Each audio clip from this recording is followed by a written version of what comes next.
South के एक राजा की, जिनके 3 बेटे थे। 3 राजकुमारों में बराबर बुद्धि रहे, तीनों में वो क्षमता हो कि वक्त आने पर चाहे जो राजा बने वो सही फैसला ले सके। राजा ऐसा चाहते थे और इसके लिए राजा साहब ने सोचा कि क्यों ना एक टास्क प्लान किया जाए।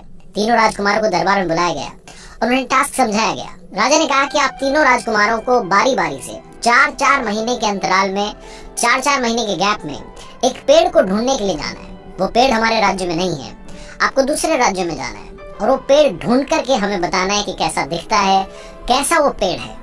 राजकुमारों ने कहा कि सही है। सबसे बड़े वाले ने पूछा कि पिताजी ये तो बताइए कि पेड़ कौन सा ढूंढना है। तो राजा ने कहा कि आपको नाशपाती का पेड़ ढूंढना है। जो लोग नाशपाती नहीं समझते, पियर जिसे इंग्लिश में कहते हैं, वो पियर का जो ट्री है उसे ढूंढने के लिए राजकुमारों को जाना था। सबसे पहले बारी बड़े राजकुमार की थी। बड़े राजकुमार गए, देख करके वापस आ गए। उन्हें पास के राज्य में वो पेड़ मिल गया। आखिर में उन्होंने पिताजी से कहा कि आप कहें तो मैं बता दूं कि कैसा दिखता है। तो उनके फादर जो कि राजा थे उन्होंने कहा कि नहीं, अभी वेट करो। दूसरे वाले को भेजा गया, बीच वाले जो भैया थे वो गए, फिर सबसे छोटे वाले भाई गए। तीनों राजकुमार जब जाकर के वापस आ गए तो एक बार फिर से राजकुमारों को दरबार में बुलाया गया। सारे मंत्री वहां बैठे थे, बाकी छोटे छोटे राजा वहां बैठे थे और जो महाराजा थे जिनके राजकुमार थे उन्होंने कहा कि अब बताओ आप कि आपको वो पेड़ कैसा दिखा और कहाँ मिला। सबसे बड़े वाले ने सबसे पहले बताना शुरू किया। बड़े राजकुमार ने कहा कि पिताजी हमारे पास के राज्य में मुझे पेड़ मिला और लोगों ने कहा कि यही नाशपाती का पेड़ है, लेकिन आपने क्यों भेजा? मतलब वो तो सूखा सा था, टेढ़ा मेढ़ा सा था, मतलब किसी काम का नहीं था। मुझे समझ नहीं आया कि आपने नाशपाती का पेड़ देखने के लिए मुझे भेज दिया। वो ये बोल ही रहा था कि दूसरा वाला जो राजकुमार था, बीच वाला जो था, उसने ये बोलना शुरू कर दिया कि भैया क्या बात कर रहे हो, जो मैंने नाशपाती का पिताजी पेड़ देखा है उस पर हरी भरी पत्तियां थी, लेकिन मुझे एक कमी लगी, उसमें फल नहीं लगे थे। और जैसे ही दूसरा वाला ये बोल रहा था, तीसरा वाला जो सबसे छोटा बेटा था, राजकुमार था, उसने कहा कि पिताजी ये दोनों भैया क्या बात कर रहे हैं, मैंने जो पेड़ देखा है वो नाशपाती का है। मैंने किसानों से कंफर्म किया है, आसपास के लोगों ने बताया कि ये नाशपाती है और उसमें बहुत सारे फल लगे थे, वो फलों से लदा हुआ था। जैसे ही तीनों ने बात बोली, तीनों की बातें एक दूसरे से कॉन्ट्राडिक्ट कर रही थी। तीनों एक दूसरे से झगड़ने लगे।